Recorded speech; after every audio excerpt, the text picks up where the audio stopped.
Good evening, and welcome to Karl Marx Does the Washing Up, where we ponder ludicrous metaphysical nonsense in the time it takes to make 5 Tesco's basic microwave meals. which is around 21 minutes. Indeed. So, what I wanted to discuss this evening actually was...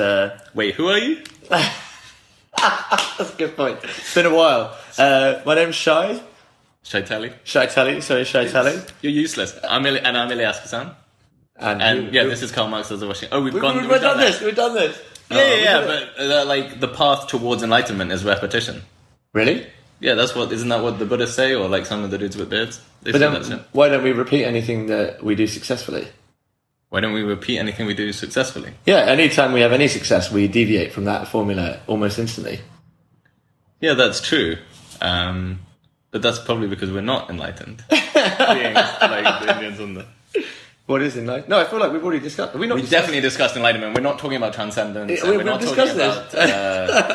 We're not talking about any of that yogi, spiritual nonsense guru shit. So if we're not even listening to our own podcasts, are we expecting anyone... What are you on about? We are. Oh, this is all we listen to. That's all I listen to. I've got like the last 3 on repeat.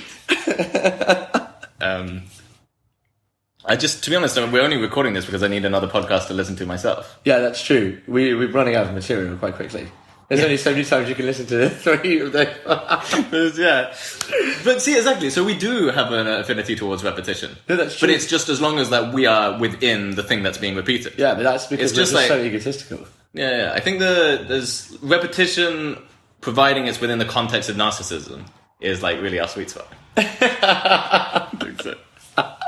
No wonder no one will ever love us as much as we love ourselves. Oh, really? Yeah. Okay. You don't think so? You think so? You think somebody will love us as much as we love ourselves? No, that's definitely not possible. No, but I think that's why we're trying to look for like reflections of ourselves. So hopefully they can love us as much as we do. Right? Yeah, no, but like generally, like seriously, like you're just trying to date the female version of me, and I'm trying to date the female version of you. Like that's no, that's very true. Yeah, just so we can tolerate the other person. But if we look at our friendship, actually, it grew quite organically. Whereas when I go on dates, as opposed to others, like which were from like petri dishes. Yes, which are very forced friendships. But when we go on dates, we actually, I just assume that they're already at our level of friendship, which is why they don't understand my chat at all. Yeah, but I think we have this problem with, like, we do this always. We always assume everybody is, like, our best friend. Yeah. Yeah, even though they've only met us. Yeah.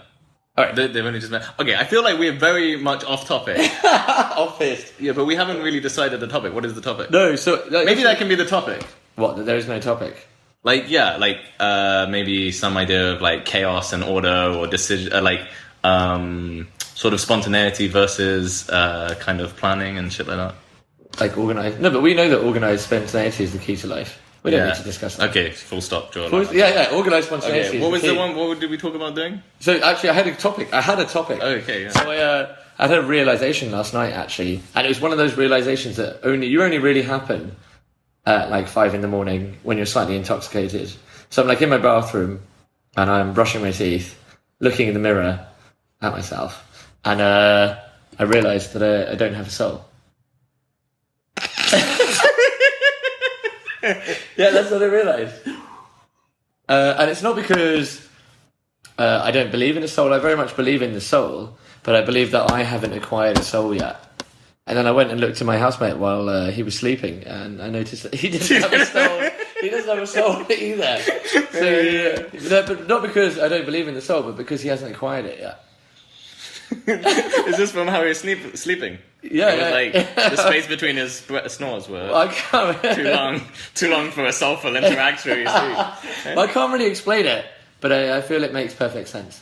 I mean, obviously. Yeah, exactly. What about you? No, what the fuck are you talking about? Okay, yeah, I get the idea that you don't have a soul. That makes sense.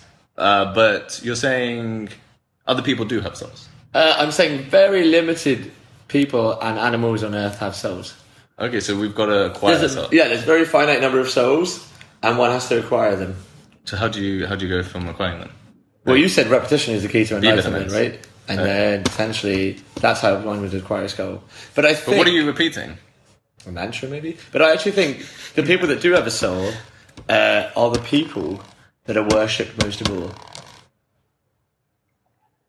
Okay. So there's no people who are like worshipped based on sort of like brainwashing or some conditioning. No, but I meant like the Dalai Lama rather would be a good example of someone who has acquired a soul, because he's got so much good positive energy towards him, and that's how one. Well. Yeah, but that's how one would acquire a soul.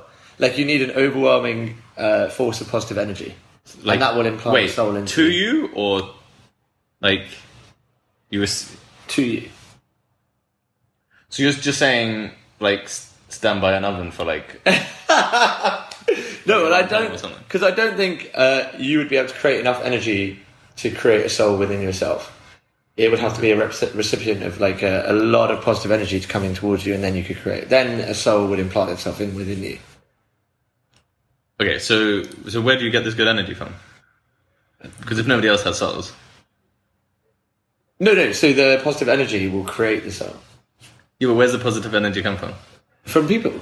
Yeah, but if they don't have souls, how can they have positive energy? Yeah, but they're like a positive feeling of goodwill towards you. Okay. Yeah, okay, that makes sense. But then what is a soul anyway? Like, what are we calling a soul? I don't actually know. It's not like if it's not an energetic field or something. Yeah, but it is an energetic field, right? But it's just an energetic field of overwhelmingly positive energy. Which is like a really dense... Yeah. Okay. Yeah, and it can't be broken. It can't be broken? No. So you can't have a broken soul? No. But you can not have a soul, and then you get a soul, but then you can't break it? No, then once you have a soul, you're ready to transcend. Transcend what? I don't know. But so once you have it, it's not like the like idea of like the yogi's left his body. No, I don't know where that comes from. That sounds nonsense. That sounds like nonsense. Yeah. Okay, but what we're talking about is cool. Okay, so we basically some like couple 7 people in the world have souls. No, I would say but once you have the soul, that's when people are just very receptive towards you. Yeah. So you acquire it from this overwhelming sense of positive energy, and then once you have it, you use that positive energy to try and spread more positive energy. Okay, that sounds nice. Yeah, I mean, maybe it doesn't make that much sense. Maybe I need to draw it out. Maybe I need to draw a diagram. Or maybe I need to contact the Dalai Lama. So the Dalai Lama is who else, like... Yeah. So I don't know. I really want to say, like, maybe like someone like Justin Bieber, who gets an overwhelming amount of positive energy at one of his concerts, right? If you got like 10,000, 100,000 people screaming your name, like wishing goodwill towards you. Like, would Adele have a soul, for example? Wait, but you're comparing Justin Bieber to Adele? No, they're the same, right? Yeah, they're the same. They're just pop stars, right? Yeah. So they have souls because but in my theory, those people would probably have souls, right? Yeah, because they have. But what about this? Like, you have all this energy, and then there's like this, like, then they have no positive energy thrown at them, and they just go home and like masturbate and eat pot noodles. Yeah, but once you have the energy within you and the soul is created, it will still be there. Okay, and so they get. This is interesting. I think it's the solution. So you're saying, like, but pop stars are the most soul-based beings. Well, in my theory, they're the most revered, right?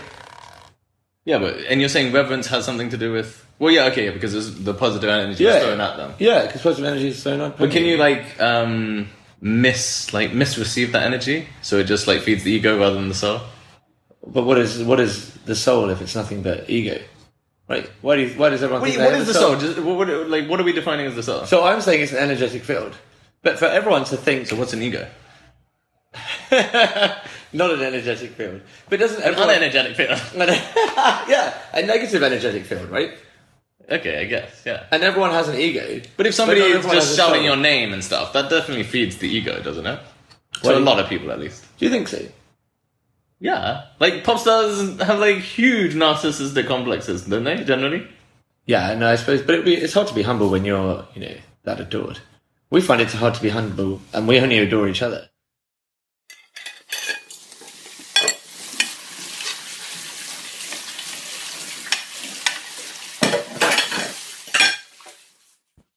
So I was just doing the dishes, and I've come to a realisation, actually. Why do you always do the dishes, like, in the middle of a podcast? Why can't you just wait till the end?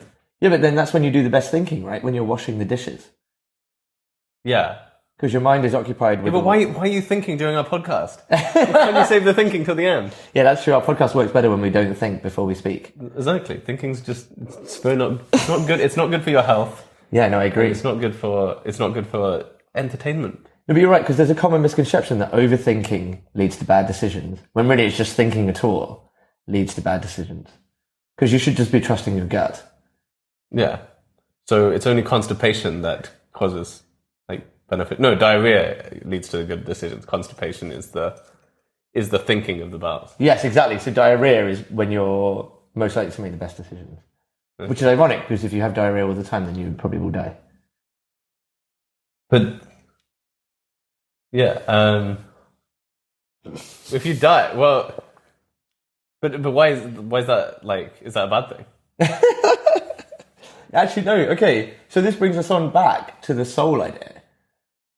So I realised that I don't have a soul, and you're asking me about how I can gain a soul, and I didn't really know, but I figured it out. You've got to cultivate your garden, and I thought that meant that you had to have children of your own, or raise other children, or teach other children. But it actually just means that you need your pubic hair. No. No, it just means you need to garden, which is why so many people in London don't have a soul, because we all live in apartments without gardens. Oh, that makes sense. Yeah. So when Voltaire says cultivate your garden, he actually means that you need to garden. He doesn't mean that you need to... It's not like a metaphor. It's not a metaphor for it. Why? It's not the gardener even. No. And it's not about... Voltaire wouldn't... No, he wouldn't use metaphors. No, and also philosophers don't use metaphors. No, they only speak in truth. They only speak in literal truth. And Voltaire drank too much coffee to say anything. Yeah, which is ironic, because we don't drink any. No, but is that the sign of a good philosopher? If they the amount of coffee they drink. Yeah. No, but what do you think about my realisation? Your realisation that you can't... I think this is actually pretty profound, because I think there's probably the ridiculous point of view which you're coming from, but also... Yeah. I just like the idea... I think the soul is definitely... an ability to feel connected to a sort of spiritual reality, or the trueness of some internal soul, metaphysical, is based on our connection with nature and the space from which we came from. Our rooting in the natural world. And I think to like cultivate the garden is like firstly to give exactly. and to sort of grow something and to allow you to be connected to where you came from. Well, I just think it's really naive that people think that they're born with a soul. Like everything develops. Like our brain develops, our lungs develop, our kidneys develop. Why would our... Yeah, but you're born with a brain, right? No, but you're born... But maybe you're... But you're not. But like the zygote doesn't have a brain, right? Yeah, exactly. But then why do you think it still has a soul? Yeah, but that's... I don't know if people say the zygote has a soul.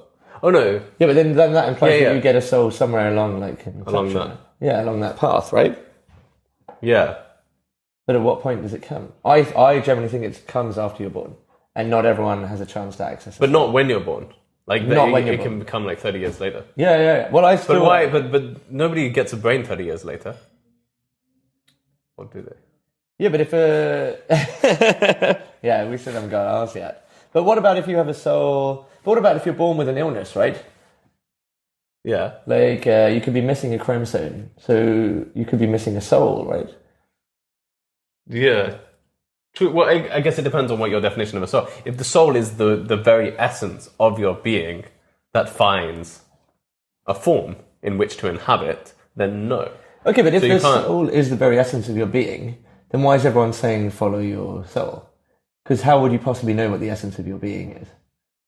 Like, now that we're becoming quite popular on Instagram... No, people don't... Do you say people say follow your soul? Yeah. They say follow your heart. No, Instagram is there's only people with high blood pressure. No, but Instagram, now that we're popular on Instagram is full of people saying, follow your soul. Yeah. Yeah, but what does that even mean? Follow your soul, yeah. I mean... Yeah, so like your internal purpose or whatever. Yeah, but how do you know what your internal purpose is? Well, it just depends how much time you spent in the garden, right? Yeah, that's true. But also, if your soul was your essence of being, and then that was connected to spirituality and nature, then why would people follow their soul and end up as a stockbroker? Or why would they follow their soul but I don't think they are. Like, cheat on their wives? Yeah, but I think there's like with everything, we can find some sort of logic or idea to further